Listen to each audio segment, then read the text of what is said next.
Olá, está começando mais um Uniso Comunidade. No programa de hoje, vamos receber o presidente da Atlética da Uniso, aluno de Direito, Pedro Bueno, e o vice-diretor esportivo, Diego Limeira Oliveira, para falar sobre o funcionamento das quadras esportivas e academia da Uniso.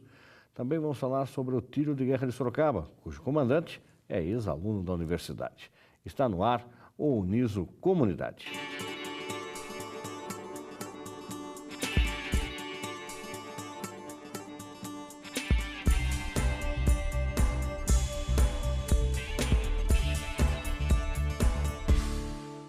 A prática do esporte é algo vital para a nossa vida. A recomendação, segundo a Organização Mundial da Saúde, é de que pelo menos 30 minutos de exercício durante o dia tenhamos um bom funcionamento do corpo. Práticas de esporte como futebol, vôlei e basquete são boas opções para quem busca se exercitar e, ao mesmo tempo, se divertir. Para saber mais sobre as práticas esportivas da universidade, estamos recebendo nesse bloco o presidente da Atlética, Pedro Bueno, e o vice-diretor esportivo, Diego Limeira Oliveira. Lembrando que a universidade tem as práticas esportivas sempre supervisionadas pelo curso de Educação Física da Uniso, quer seja pelos professores ou os alunos que estão nos últimos semestres letivos. E a Atlética, que é uma atividade paralela, que a gente vai conversar e conhecer um pouco mais agora. Vou começar pelo Pedro Bueno, que é o presidente da Atlética. Tudo bem, Pedro? Tudo bem, professor Fernando. Muito bem. Pedro, eu queria saber primeiro por que você escolheu fazer Direito e como é que do Direito você foi parar na Atlética da Uniso? Então, quando eu entrei para a universidade, eu sempre gostei muito da prática esportiva, mas eu sempre senti um pouco a falta disso dentro da universidade. E eu acabei que um dia fui convidado para representar a universidade nos Jogos de Sorocaba, no TIAS, e desde então eu conheci a Atlética, comecei a jogar. Aquele ano eu nadei pela Uniso, e desde então estou na Atlética desde 2017. Ano passado a gente mudou a gestão, aí a gente começou a gestão nova agora, e cada dia eu aprendo mais na Atlética, até mesmo a questão jurídica. A gente tem o nosso setor jurídico dentro da Atlética, a gente consegue integrar todas as áreas de conhecimento da universidade dentro da Atlética para a gente ter uma experiência, uma vivência no dia a dia também daquilo que a gente cursa, integrado com aquilo que a gente gosta, que é a prática esportiva, o social, as festas e tudo mais. E por que a Atlética da Uniso chama Araras? Então, aí é uma história bem longa até, que já desde 2010 tem essa questão, que o mascote seria um tucano, que antigamente tinha um tucano aqui na universidade, mas por algumas questões políticas, as cores e tudo mais, decidiu-se não ser o tucano, e por causa da cor azul da universidade, escolheram a arara, que ela tem o detalhe amarelo, o detalhe azul, e foi o que acabou representando a gente. É um mascote que a gente gosta bastante, e está aí com o nome de Araras. E confunde-se muito com a cidade de Araras, mas a gente é daqui de Sorocaba mesmo. Tudo bem. O Diego, tudo bem, Diego? Perfeito, senhor Fernando. Tá bom. Você que entrou na universidade agora e já faz parte da diretoria da Atlética. Como é que foi, de repente, para você? Primeiro, eu quero saber por que você escolheu engenharia agronômica, tá? Entre tantas opções de curso da Uniso, você escolheu engenharia agronômica. Então, após eu me formar em 2016 na minha cidade de São Paulo, Você é da capital, São Paulo? Sim, sou de São Paulo. Morei por 20 anos lá. E escolhi o ramo de agronomia porque eu já tinha um envolvimento com os alimentos, tinha um fascínio em apresentar um produto bom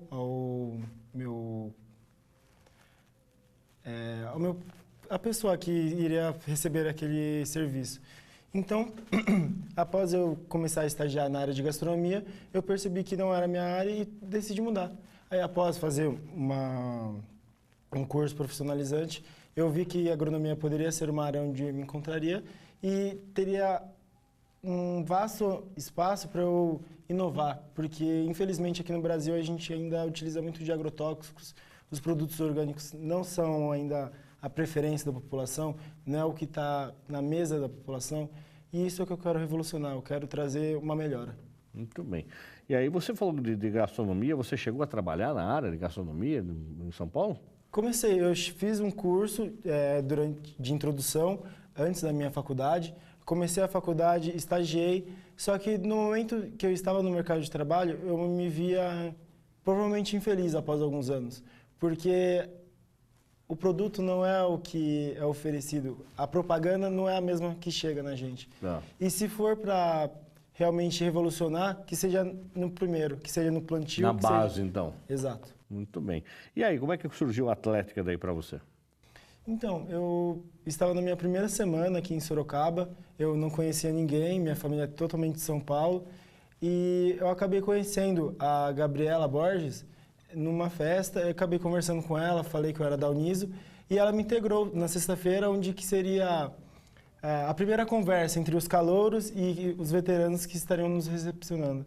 E foi assim, aí eu conheci o Pedro, lá na quadra, e foi de pouco em pouco eu acabei me socializando, encontrando o meu espaço. E você já pratica tem uma atividade esportiva? Gosta de alguma atividade? Pratico. Eu gosto muito de jogar handball, mas nas horas vagas, assim, só para descontrair o futsal mesmo. Porque basquete e vôlei eu sou uma negação. Muito bem. Pedro, como é que funciona hoje a estrutura de Atlética paralela ao curso de Educação Física?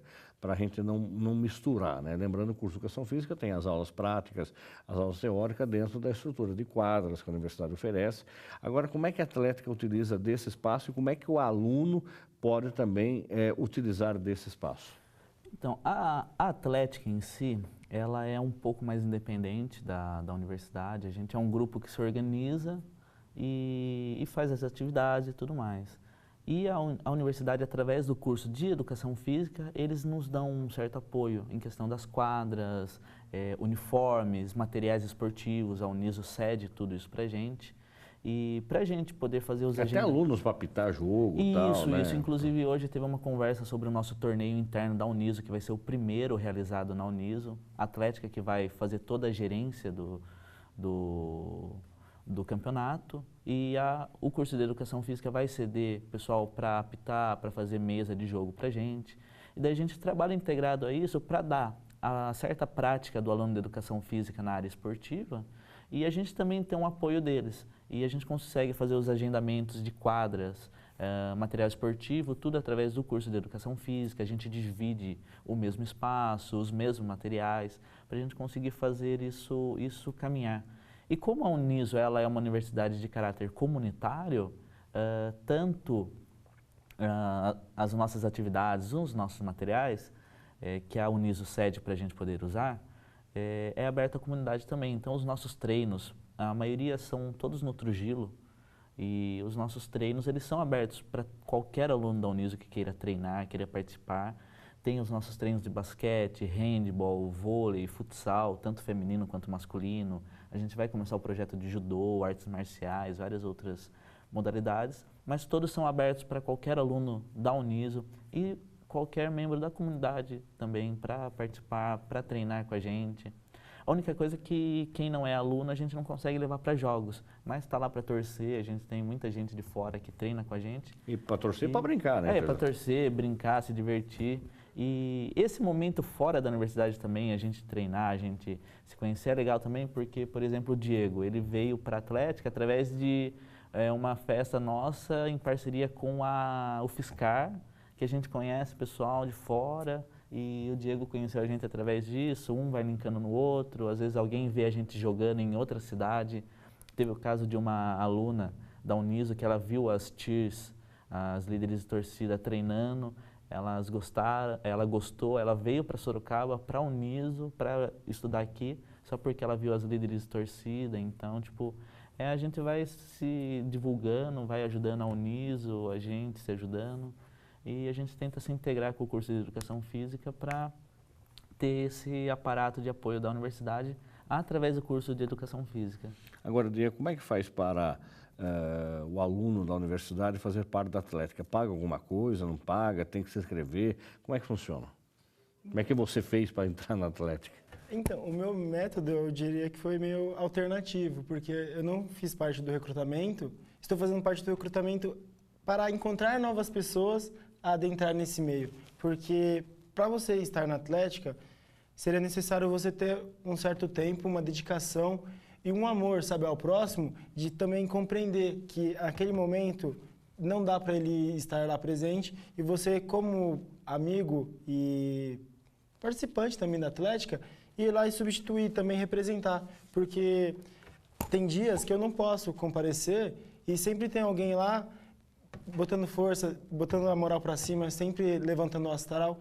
E esse é o clima dentro da Atlética. É todo mundo junto para chegar até o ponto final de, nossa, estou saindo da Uniso, estou me formando, mas ó, a Atlética eu sei que está em boas mãos. Eu consegui passar o que eu vivi para outras pessoas e isso vai continuar, porque isso é o que realmente importa no final. Então, quer dizer que a Atlética, independente, Pedro, de disputas esportivas, ela também tem um objetivo de congraçamento dos alunos, é isso? Independente da formalidade da instituição, a Atlética abraça essa causa, é isso? Então, até o que eu sempre digo, até junto nas apresentações com o Profeta que a gente faz, que a Atlética ela é um órgão dentro da universidade com mais liberdade de atuação. A gente pode tanto fazer a parte esportiva de maneira correta, a gente tem todo o gerenciamento certo, mas a gente também é responsável pela parte de fazer uma festa para integrar o pessoal se conhecer, participar, fazer um trabalho social.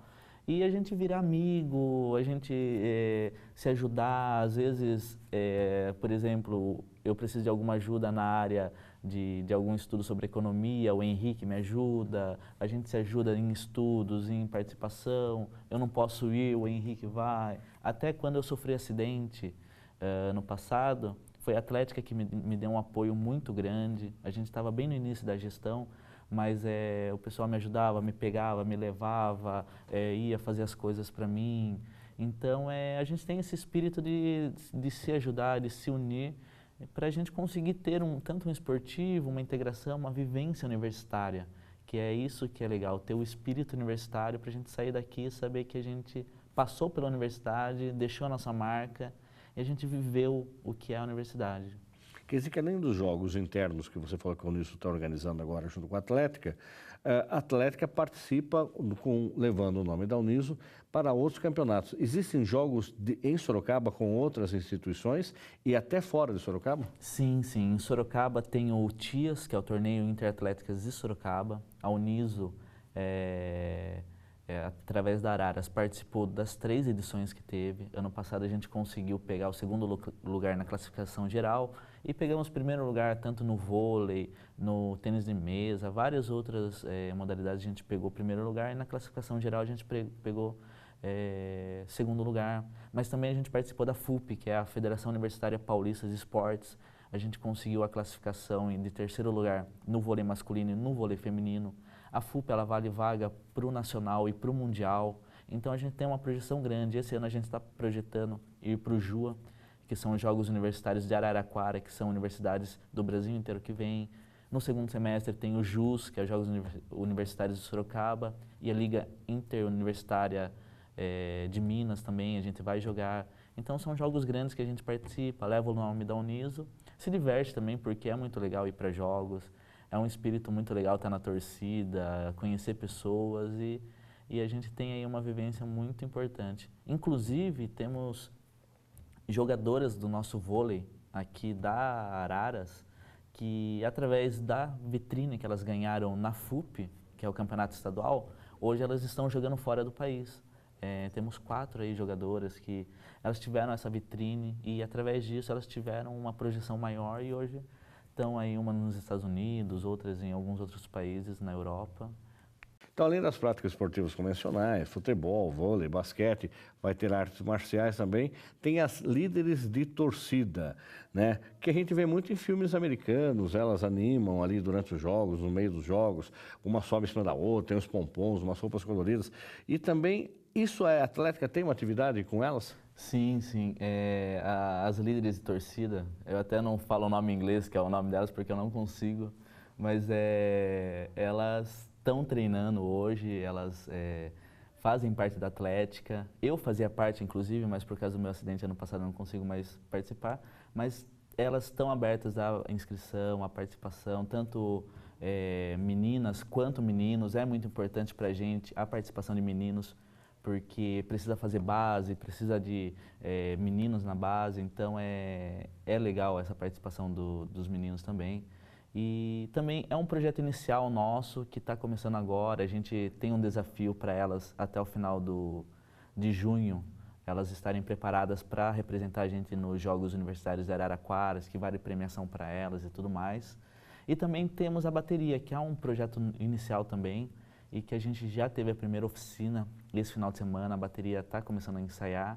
E é algo muito legal também, que eu não jogo nada, mas eu toco algum instrumento, pode ir para a bateria, não precisa ter experiência também em bateria, é só ter a vontade de participar. E as cheers também, que são as líderes de torcidas, é só vir com a gente participar também e é muito legal. Agora, Diego, você falou que você veio de São Paulo, não conhecia ninguém. De repente, você falou que conheceu pela Atlética. Como é que, de repente, assim, vir de fora, de uma outra cidade, sair de São Paulo, capital, que tem, assim, milhares de opções de cursos lá, inclusive na área de agronomia, mas ter escolhido a Uniso? Por que, de repente, você escolheu a Uniso, Sorocaba? E como é que foi essa acolhida que você disse que numa festa você conheceu o pessoal da Atlética? Hoje você já está entrosado na cidade? Você mora com quem aqui na cidade? Como é que é esse seu cotidiano aqui na Uniso? Como é que você faz? Leva, além do curso que demanda, tenho certeza, muito estudo, também uma atividade na Atlética. Então, eu tô, como é meu primeiro semestre aqui, eu tô sabendo conciliar bem, por enquanto. Mas a meta é, quando a gente alavancar cada vez mais a Atlética, ter as pessoas para também substituir, como eu disse, às vezes não terá como eu estar presente, aí terá uma outra pessoa com estrutura para substituir. E aí que vem a parte de eu querer vir para Sorocaba, que não tem a mesma estrutura que São Paulo. Só que é uma cidade que vai me estruturar de outra maneira. Eu convivi 20 anos em meio ao caos do centro, buzina, pessoas na rua, aquela correria. Em Sorocaba eu estou tendo tempo para parar, pensar, estudar, analisar com calma e ter uma nova perspectiva de vida. Porque assim, em São Paulo eu tinha como fundamento o estudo para ingressar numa faculdade e eu não sabia o que eu iria deixar para a minha sociedade. Aí quando eu vim para Sorocaba, é um local que eu não tenho parentes, não tenho amigos e... Começou uma vida nova, então. Comecei a vida nova. E assim eu ganhei essa proporção de que o social é muito fundamental. E o que não tem aqui, eu quero propor ter, porque vai engrandecer essa cidade que é muito bonita, que me recepcionou muito bem e que cada vez mais eu quero fazer parte dela, porque atualmente, mesmo com 2 meses, já me sinto um sorocabano. Você hoje está morando em República, você mora sozinho, como é que é o seu cotidiano? Eu moro sozinho. É bem curioso porque no dia que eu conheci a Babi, eu iria fechar numa República, só que eu fiquei sem bateria, vim direto para a Uniso para conhecer as pessoas e não avisei minha mãe. Minha mãe fechou uma kitnet, aí atualmente estou morando numa kitnet. Só que, porém, ano que vem a meta é morar numa república, talvez até estruturar uma república com os integrantes da Araras e assim envolver cada vez mais quem vem de fora, quem já é de cá e tornar essa Atlética ainda uma família bem maior. Muito bem. Pedro, para a gente terminar, para quem quiser conversar com vocês sobre a Atlética, sobre as atividades, de repente você falou que pode, independente de ser aluno da Uniso, participar de algumas atividades esportivas que acontecem na universidade, inclusive lá no Campus Trujillo, que é uma área central, fácil de chegar. Tem o meu WhatsApp, que pode mandar mensagem direto, que é 15 99607 6040. Repete, por favor. 15 99607 6040. Ou também as nossas páginas no Instagram e no Facebook, Atlética Araras. Tem lá, tanto no Face quanto no Insta, a gente tem todo o nosso planejamento. Também, logo talvez saia também na página da Uniso, as nossas informações e tudo mais. Toda semana tem treino lá, final de semana, sábado o dia inteiro e domingo o dia inteiro tem treino. Tem alguém da Atlética lá na quadra da Uniso do Trujillo, que é junto com o Colégio Dom Aguirre.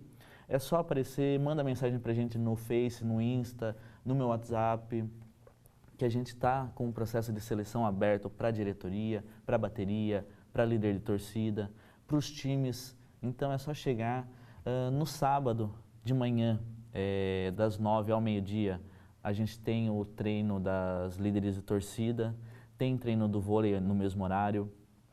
Na parte da tarde, da 1 às 3 horas, tem o treino do futsal feminino. das 3 às 5 horas da tarde, tem o treino do futsal masculino. À noite tem treino do vôlei. No domingo pela manhã, das 9 até as 11, tem o ensaio da bateria. Também junto, no mesmo horário, tem o treino do basquete feminino. À tarde, treino do vôlei. E a tarde inteira praticamente, das 4 às 6, o handball feminino e masculino. E à noite temos o treino do basquete masculino. E durante a semana, quase todos os dias temos treino do vôlei. E na quinta-feira, a partir das 5 horas até as 21 horas, a gente tem o treino do handball feminino e masculino também. Então é só aparecer, treinar com a gente e é bem-vindo. Diego, quem quiser conversar com você, saber sobre o curso de agronomia, também sobre atlética, queria que você disponibilizasse um contato aí. Perfeito. Você pode me chamar no meu WhatsApp ou até mesmo efetuar uma ligação. O meu dígito é lá de São Paulo ainda, mas sem problemas. O dígito é 11, aí 9, 5979 6814. Repete, por favor. Seria 11 95979 6814. Tá certo. Muito obrigado, Pedro. Muito obrigado, Diego. Sucesso para vocês na Atlética. Que a gente possa ter outras oportunidades aqui para trazer as medalhas e troféus que a Atlética ganhará aí nos próximos jogos. Combinado? Sim, combinado. Perfeito. Então tá bom. O Unidos Comunidade vai para um rápido intervalo e volta já. Não saia daí. A cada 1000 atropelamentos, apenas 9 saem ilesos. É na faixa que o respeito pede passagem. Pedestre, sinalize com o braço estendido a intenção de atravessar na faixa. Condutor, freie para que o pedestre passe com segurança na faixa. Use o pisca-alerta para avisar o veículo de trás da sua intenção de parar para o pedestre. Com atitudes simples, fazemos um trânsito melhor. Estamos de volta com o Niso Comunidade. Nesse bloco, vamos saber sobre o tiro de guerra de Sorocaba, com o subtenente J. Santos e o ex-aluno da Uniso, o subtenente Lisboa. Como de praxe no programa, vamos conhecer um pouco mais os nossos entrevistados. Vou começar pelo subtenente Lisboa, que fez administração aqui na Universidade de Sorocaba um tempo atrás, casou, na época, com uma aluna também da universidade, que fazia pedagogia, e aí começa a família. Subtenente Lisboa, muito obrigado pela presença do senhor aqui no nosso programa. Queria saber quem que nasceu primeiro? Foi o aluno de administração ou foi o sargento? Eu diria que nasceu primeiro o sargento. Sargento. Eu já estava formado na Escola de Sargento das Armas, né? Em 1994 realizei o curso e em 1996 ingressei aqui na Uniso como aluno de administração. E terminando o curso em 1999, momento no qual eu também me desliguei aqui da cidade de Sorocaba temporariamente, fui transferido para o Rio de Janeiro para realização de curso de especialização também na minha área, que é artilharia de costa e antiaérea. Agora, vale lembrar que o senhor é de Sorocaba e o senhor serviu no tiro de guerra de Sorocaba, por isso que até um dos momentos que a gente fala que a gente vai conhecer um pouco mais sobre o tiro de guerra, ou seja, o senhor serviu no tiro de guerra, aí se empolgou, foi fazer esquadra sargento e aí a vida te trouxe de volta para comandar o tiro de guerra, é isso? Exatamente. Como aqui Sorocaba tem um vínculo, vamos dizer assim, com a área empresarial, tem várias empresas, tem esse campo, esse ramo de negócio, eu estava voltado para essa área até o presente momento, quando eu fiz o tiro de guerra. Estava voltado para essa área, fiz o Senai. Isso, fiz o Senai, entrei como aprendiz no Senai com 14 anos e já trabalhava numa empresa que produzia um equipamento de injeção plástica. Ela produzia as máquinas injetoras de plástico. Então, eu trabalhei na área de tornearia, trabalhei na área de fresadora. E a partir desse momento também fiz o Rubens de Faria e Souza, o Colégio Rubens de Faria, onde atuava também lá, fiz o colégio técnico na área de mecânica, 4 anos também na área de mecânica. A partir do Rubens de Faria, no último ano do Rubens de Faria, estava fazendo concomitantemente o tiro de guerra de Sorocaba, 1993. Foi então que eu vi um cartaz ali que me chamou a atenção, do concurso de sargento para a Escola Sargento das Armas e resolvi prestar esse concurso. Falei, não, gostei da atividade militar, né? Da forma que se desencadeou o tiro de guerra. Então, a importância do tiro de guerra na minha vida, né? Tanto para a parte, eu digo hoje, na parte, vamos dizer assim, de formação realmente, porque é uma transição da idade, da juventude para a idade adulta, né? Então, o tiro de guerra, ele marca bastante o atirador nesse momento. E para mim foi mais marcante ainda porque me inseriu numa outra atividade que realmente até o momento eu nem imaginava que iria estar presente na minha vida, que é a atividade militar. Né? E aí, quando o senhor veio fazer faculdade, o senhor estava contando para mim fora do ar que o senhor morava em Itu. Quer dizer, até podia fazer faculdade em Itu, mas acabou optando pela Uniso, ou seja, o senhor viajava todo dia. Quer dizer que, apesar de ser sorocabano, estava morando no quartel em Itu, voltava todo dia para a cidade. E aí, quando é que surgiu? Quando conheceu a esposa? Foi no pátio? Foi na faculdade ou foi antes da faculdade que ela fazia pedagogia, né? Na verdade, a esposa eu conheci antes até da faculdade, né? Eu conheci antes da faculdade, já estava formado na Escola de Sargento das Armas. Nos conhecemos, na verdade, por coincidência, numa livraria, né? E a partir daí começamos a namorar e os dois começaram a estudar na Uniso. Tanto ela quanto eu estudamos aqui. Muito bem. Vamos conhecer um pouco também o subtenente J. Santos, que é aluno da UFSCar, aluno de Física. Subtenente J. Santos, muito obrigado também pela sua presença. O senhor não é de Sorocaba, queria que o senhor contasse um pouco também da sua trajetória, da onde que o senhor é e, de repente, como é que veio parar em Sorocaba e agora o senhor vai fazer o curso de Física aqui na UFSCar. Muito obrigado também pelo convite. Eu iniciei, né, aqui contando a história desde o início aí da carreira militar. Fui soldado aeronáutico em Fortaleza e também no mesmo sentido da história dele, né, eu conhecia os concursos militares até então. Normalmente naquela época o civil, quem era civil não tinha muita divulgação, e mais no meio militar, então conheci lá o concurso da ESA, prestei o concurso 2 anos após incorporar a aeronáutica. Fui para a ESA em 97, me formei e vim morar em São Paulo em 98. Escolhi a cidade de Santos, São Vicente, Santos ali, né? E minha família, já tinha família lá naquela área, por isso escolhi aquela cidade. E aí, lá eu conheci também, por ser na cidade de São Paulo, tinham muitos cidadãos que eram daqui, dessa região, né? E aí, um colega meu que até se formou com Lisboa, ele comentou a respeito de Sorocaba, que é a estrutura de Sorocaba e tudo, falou do tiro de guerra, que tinha um tiro de guerra aqui. Até então não sabia dessa estrutura toda que o Exército possuía, né?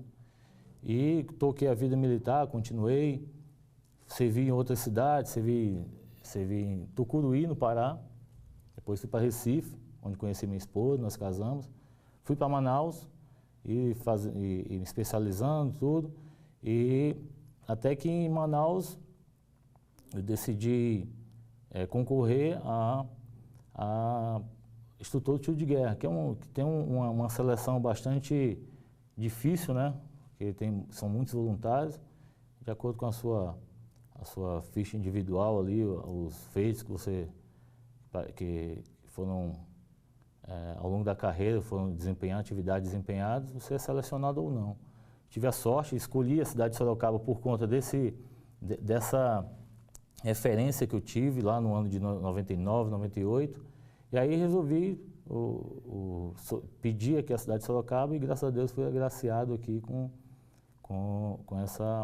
esse presente, né? Por sargento no Exército, você estar à frente de um tiro de guerra, seja um tiro de guerra com 1 ou com 2 instrutores, é um presente e tudo. Mas também a parte, procurei não deixar de lado os sonhos da juventude, né? Eu sempre tive muita vontade, sempre tive um pouco mais de facilidade na parte de exatas, no estudo de exatas, e aí também sempre foi um foco meu me formar nessa área de física ou matemática, né? a paixão maior sempre foi a física. E apesar de não ser um excepcional aluno, mas eu sou apaixonado pela área de física e passei ainda quando estava em Recife, uma atividade nossa hoje está servindo aqui, amanhã designado para outro local, já acaba tendo alguns entraves. Não deu tempo de concluir lá, fui para Manaus, levei a faculdade junto para Manaus, fui aceito lá na UFAM, em Manaus.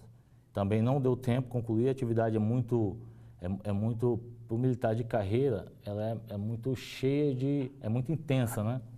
E aí a gente acaba que as atividades militares têm que vir em primeiro lugar e aí não consegui também concluir lá por questão de tempo e trouxe a universidade para cá agora. Falta pouco tempo, espero concluir aqui o UFSC. Inclusive alguns professores meus lá da UFAM fizeram intercâmbio aqui, fizeram mestrado na UFSC, sempre comentavam a respeito. E aí também mais um motivo, né, por ter escolhido essa cidade aqui, por haver, quando tem essa escolha para transferência, então tem vários requisitos que a gente sai pautando. E aí a estrutura da cidade, vem a educação, né? Eu tenho 2 filhos em idade escolar, então você se preocupa com a parte educacional, e tanto a sua como da esposa, né? A esposa ainda está o que a gente chama lá no Nordeste em banho-maria, aguardando, né? Porque não tem condição de os 2 estarem cursando ao mesmo tempo. Ela é estudante de enfermagem, né? E aí, quando soube também que tinha campus da UFSC aqui na cidade, foi mais um dos motivos pelo qual ali me fez escolher e ficar agradecido por ter conseguido vir aqui para a cidade. Muito bem. Subtenente Lisboa, vamos explicar agora para a gente conhecer um pouco mais sobre o tiro de guerra, para a gente entender. Pela legislação brasileira, o jovem, ao completar 18 anos, ele deve fazer o alistamento militar. Então, independente de qual cidade ele esteja morando no país, ele deve procurar a unidade mais próxima da delegacia do serviço militar e ele faz a sua inscrição. Aí é feita uma seleção, muitos são colocados, não são designados e muitos já são dispensados, né? Que a gente fala que acaba ficando numa reserva também, mas são dispensados. E tem aqueles que acabam servindo. Sorocaba já passou por vários momentos do tiro de guerra, onde nós já tivemos 400 homens servindo no TG e hoje nós temos uma estrutura, um contingente de 100 homens. Isso é questão de acordo com a prefeitura, porque a prefeitura que é responsável pelo tiro de guerra, ela que negocia isso com o Exército, enfim. Como é que o senhor vê hoje o tiro de guerra? É uma escola, de fato, de formação de cidadãos, é uma escola de formação de meninos que, de repente, acaba orientando, explicando sobre disciplina, hierarquia, responsabilidade. Tudo isso tem que ser feito em 2 horas, para não prejudicar as outras atividades desse rapaz, porque continua estudando, continua trabalhando ou procurando emprego, enfim. Como é que o senhor avalia o tiro de guerra hoje, enquanto ex-atirador e hoje comandante do tiro de guerra de Sorocaba? Sim, o tiro de guerra, então, ele tem uma função, eu digo, primordial, principalmente quando a gente vê o retorno da própria família. A própria família nos procura logo no início das atividades para dizer que o filho percebeu uma mudança no filho, que o filho já está tendo um pouco mais de responsabilidade, não é mais aquele cidadão que tem que ser acordado de manhã, ele já tem aquela responsabilidade dele mesmo se preparar para o dia, né, para o dia de trabalho. A gente ensina coisas básicas lá que parecem, vamos dizer assim, coisas supérfluas, arrumar a sua cama logo que você levanta. Não, a gente trabalha isso daí com o pessoal que tira serviço de guarda lá com a gente, né? Primeira atividade do dia, arrumar sua cama. Levantou, arruma sua cama, estica ali sua cama. Isso aí, pequenos detalhes que fazem a diferença. Eu diria que arrumar a cama como uma primeira atividade já dá aquela motivação para que o dia seja feito de coisas profícuas, né? Seja feito de coisas boas. E dentro de outras atividades, a própria ordem unida que a gente aplica lá, nessas 2 horas, é um curto período. Mas eu verifico que dentro de uma seleção que a gente faz, bem criteriosa, tanto é que ela se inicia com 4.500 jovens e vai finalizar com 100 jovens. Então é um filtro é gigantesco. Vamos dizer que muitos ficam pelo caminho, que até queriam servir, que têm aquela vontade, mas acabam ficando pelo caminho justamente pela nossa restrição de quantitativo. Mas esses 100 que são selecionados realmente nos dão uma resposta, uma pronta resposta. E a gente trabalha esse jovem nessa área, na área do civismo, que a gente trabalha, emprega muito essa parte do civismo, porque a gente verifica que hoje nas escolas está tendo um pequeno retorno dessa atividade, mas que ficou um pouco falha realmente nos últimos anos. A gente verifica isso daí. E o jovem na área da cidadania e da cobrança. A gente tem uma certa cobrança sobre o jovem que às vezes ele sente falta disso aí. A gente percebe que ele mesmo sente falta. Ele chega e corresponde. E a própria família verifica essa mudança. Às vezes o jovem ele se fecha muito nas atividades dele, né? Hoje em dia a gente vê um mundo muito corrido, em que ele não tem tempo para parar e conversar com a família. E a gente ali naquelas 2 horas às vezes consegue extrair do jovem alguma conversa, algum assunto que interessa e direcionar ele para a melhor área que ele tenha a demandar para o tiro de guerra. Hoje nós temos ali, dividimos equipes no tiro de guerra, dentro da especialidade de cada um. Hoje os jovens têm qualificação, ele trabalha com a área de tecnologia da informação. Nós dividimos ele lá dentro do tiro de guerra para trabalhar nessa área. Ele trabalha na área de comunicação. Ele vai ser o nosso locutor nas formaturas. Então, o tiro de guerra, na verdade, é isso aí, a gente preparar o jovem para que o tiro de guerra seja movimentado por ele. O atirador vai coordenar e dar andamento nas atividades do tiro de guerra. Inclusive é atirador, né? Quando a gente fala atirador, vai sair dando tiro, não. Ele é atirador por quê? Ele não é soldado? Como é que é? Por que essa nomenclatura de atirador quem faz tiro de guerra? Então, esse diferencial de horário, os tiros de guerra, na verdade, eles surgiram nos anos de 1900, né? Antes da Primeira Guerra Mundial até, como linhas de tiro. Eram entidades civis, clubes de tiro. Dentro dali se formava o pessoal que gostava de atirar, Futuramente, foram tomando uma linhagem mais militar, justamente com a aproximação ali da Segunda Guerra Mundial. Já tomou o nome de tiro de guerra, já foi convertido para tiro de guerra, onde se assumiu um termo de convênio das prefeituras com o próprio Exército, justamente para que o jovem não saia da cidade de onde ele é natural, né, para ter que prestar o serviço militar inicial em outra cidade. Então ele tem essa opção de ficar na cidade dele, não se afastar e, concomitantemente, prosseguir nos estudos e no trabalho. Por isso são o período das 6 às 8. Por que atirador? Porque ele é um reservista de segunda categoria, justamente por ele não ter aquele preparo de qualificação que o soldado tem. Ele faz o serviço militar inicial na sua fase, vamos dizer assim, do período básico, que a gente chama num quartel. Então, o período básico, ele tem a duração num quartel de aproximadamente 3 meses. A partir desses 3 meses, ele vai passar por um período de qualificação, onde ele vai ser um soldado de infantaria, um soldado de artilharia, um soldado de cavalaria. Só que o atirador não, ele não chega nessa fase de qualificação, ele fica no período básico. Então, por ser um atirador de segunda categoria, período básico, ele tem essa denominação de atirador. Quando ele se forma, ele vai para a reserva como soldado reservista de segunda categoria ou cabo reservista de segunda categoria, tendo essa denominação. Muito bem, lembrando que o tiro de guerra de Sorocaba já está completando 102 anos agora em 2019. 102 anos de história de muitos que passaram por ali.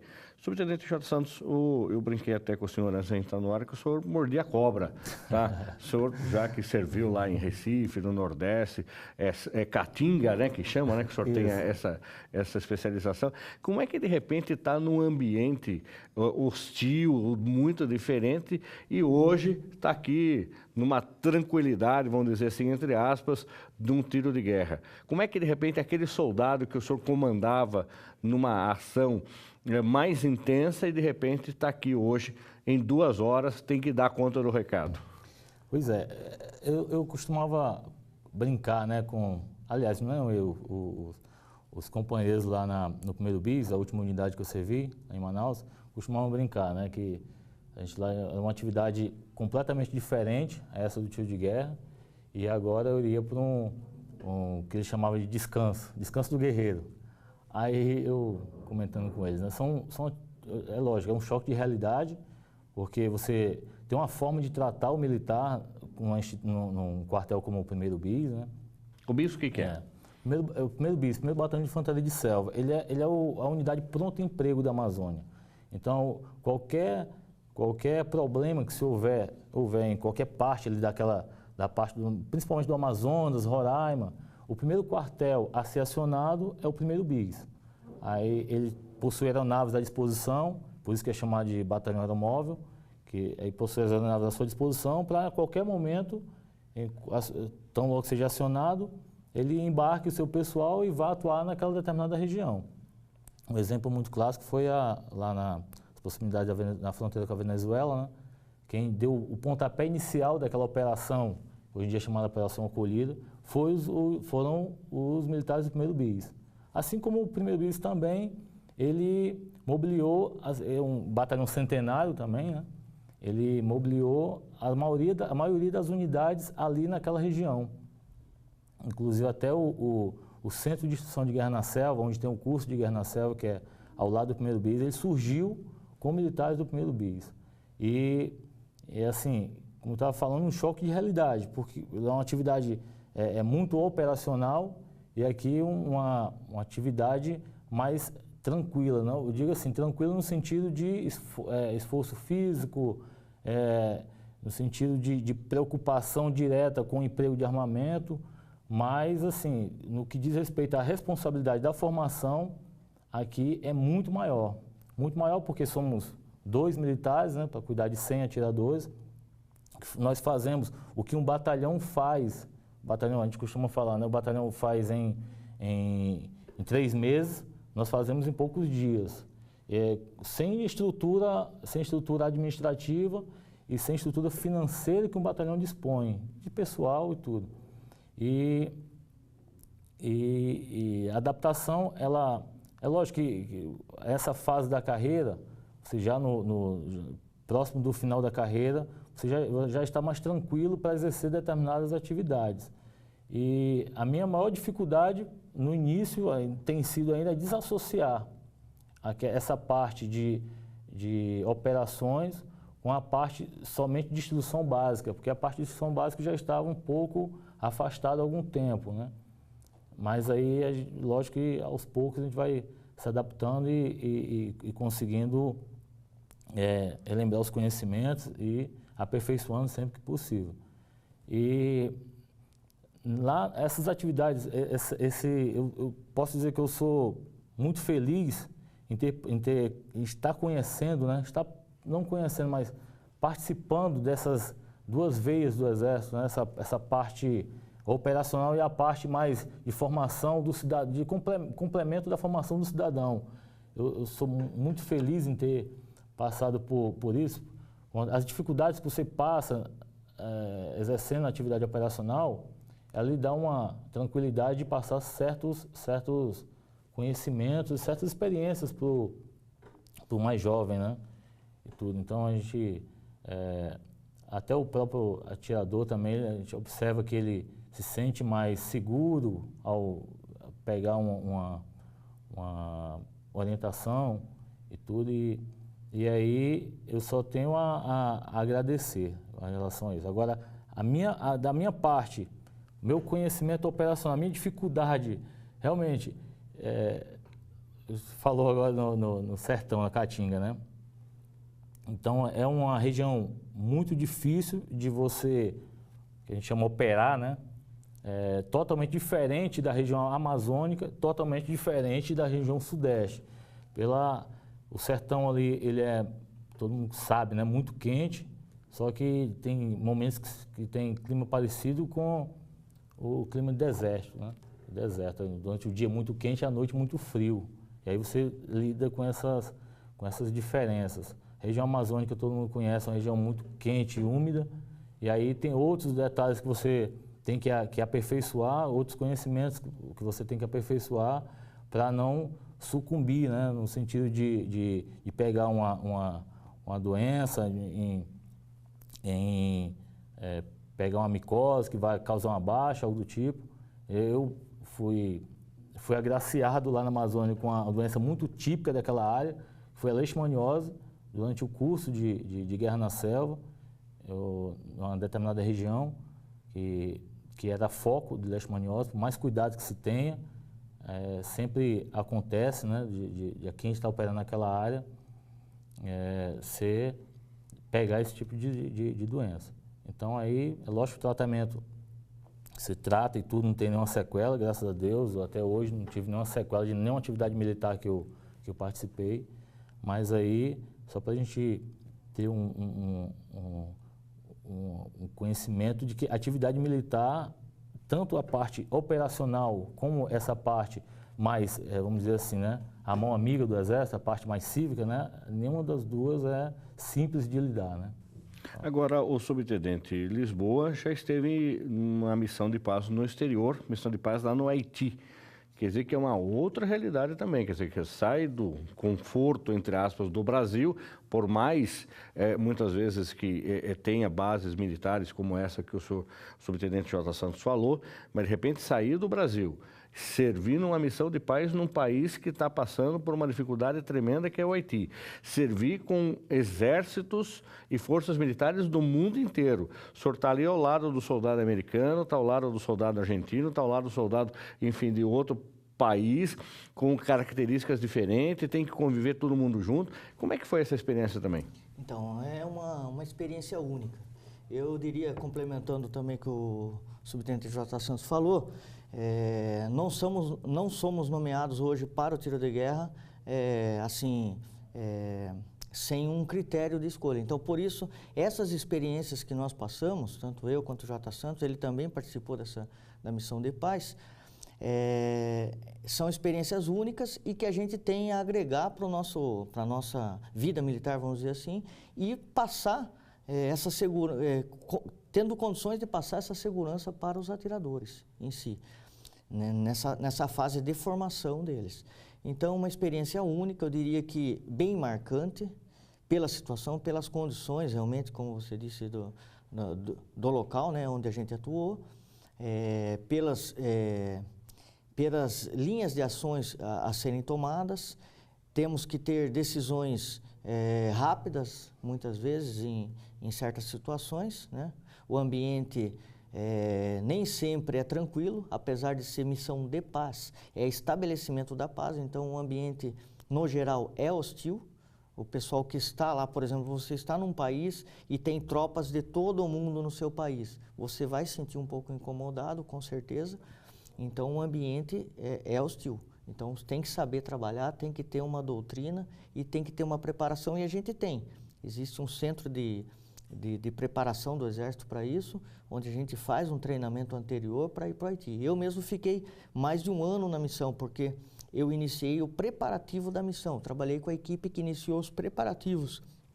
Foi em Campinas, numa estação da Embrapa, que nós fizemos os preparativos para a missão. Começou em maio de do ano de 2013, e eu retornei da missão em julho de 2014. Então, fiquei mais de um ano na missão e em 7 meses em território haitiano.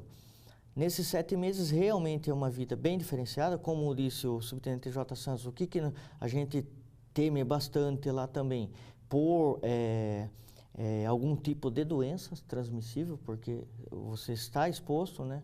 É um país diferenciado em que existe uma deficiência em saneamento, a gente sabe, em saneamento básico, e a população carece desse apoio, realmente, da prestação desse apoio, principalmente na parte vamos dizer assim, naquela época, na parte de estabilização política do país. Então, estávamos lá cumprindo essa missão. Realmente é uma missão marcante, uma experiência única, principalmente porque a gente fica 7 meses afastado do seu ambiente familiar, onde eu tinha já a minha filha com 5 anos de idade. Então, você se afasta da família. Essa distância da família realmente é bem, vamos dizer assim, marcante para a gente, porque você fica, vamos dizer assim, confinado, né, a falar com seus familiares ou através somente de redes sociais. Muito bem, muito bem. Então, lembrando, se você quiser conhecer um pouco mais do Tiro de Guerra de Sorocaba, existem as redes sociais do Tiro de Guerra. Tá? Você pode entrar no Facebook, tem lá os amigos do Tiro de Guerra de Sorocaba, Tiro de Guerra de Sorocaba, tem a Associação dos Reservistas do Tiro de Guerra de Sorocaba também. Enfim, tem uma série de formas de você conhecer um pouco mais o TG. Para a gente encerrar, eu queria que o Subtenente Jota Santos colocasse, ou o Subtenente Lisboa, quem que lembrar de cor aí, o mais fácil, o telefone do Tiro de Guerra de Sorocaba, para quem quiser entrar em contato, querer uma informação, olha, eu quero servir, eu quero ter interesse em fazer escola de sargento, assistir o programa, me interesso por seguir a carreira militar, como é que eu faço, tem onde que eu faço inscrição, enfim. Então, deixar um telefone do Tiro de Guerra à disposição e o endereço do TG também. Rua Sargento Remil Ribeiro, inclusive é o nome de um comandante, né, lá do Tiro de Guerra, o número 55, na Vila Hortência. E telefone É o DDD 15, né, aqui de Sorocaba, 3231-3091. Tá certo. Muito obrigado, senhores, pela participação no programa News Comunidade e bom trabalho para os senhores lá e a gente terá a oportunidade de estar outra vez juntos lá. Ok, agradeço a oportunidade e um bom dia a todos. Muito obrigado.